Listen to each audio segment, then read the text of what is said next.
தற்போது கிடைத்த அண்மை செய்தி. தாவேகா திண்டுக்கல் மாவட்ட செயலாளர் நிர்மல்குமார் சிறைபிடிக்கப்பட்டுள்ளார்.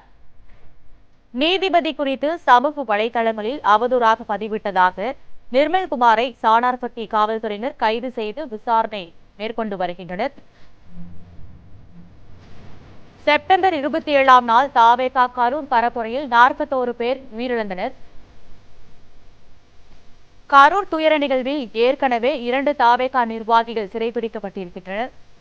சமூக வலைதளங்களில் நீதிபதி குறித்து அவதூறாக கருத்து பதிவிட்டதற்காக நிர்மல்குமார் சிறைபிடிக்கப்பட்டுள்ளதாக தகவல் வெளியாகியிருக்கிறது.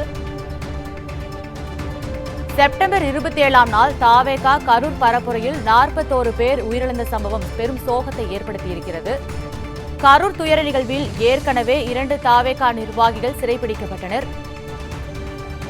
நிர்மல்குமாரை சாணார்பட்டி போலீசார் சிறைபிடித்து விசாரணை நடத்தி வருகின்றனர்.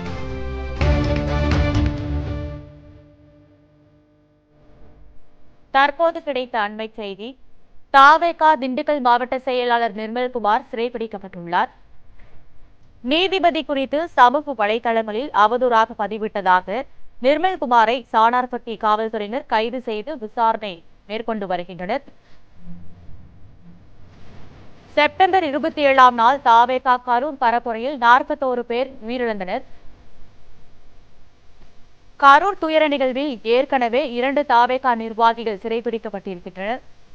சமூக வலைதளங்களில் நீதிபதி குறித்து அவதூறாக கருத்து பதிவிட்டதற்காக நிர்மல்குமார் சிறைபிடிக்கப்பட்டுள்ளதாக தகவல் வெளியாகியிருக்கிறது. செப்டம்பர் 27ஆம் நாள் தாவேகா கரூர் பரப்புரையில் 41 பேர் உயிரிழந்த சம்பவம் பெரும் சோகத்தை ஏற்படுத்தியிருக்கிறது. கரூர் துயர நிகழ்வில் ஏற்கனவே 2 தாவேகா நிர்வாகிகள் சிறைபிடிக்கப்பட்டனர். நிர்மல்குமாரை சாணார்பட்டி போலீசார் சிறைபிடித்து விசாரணை நடத்தி வருகின்றனர்.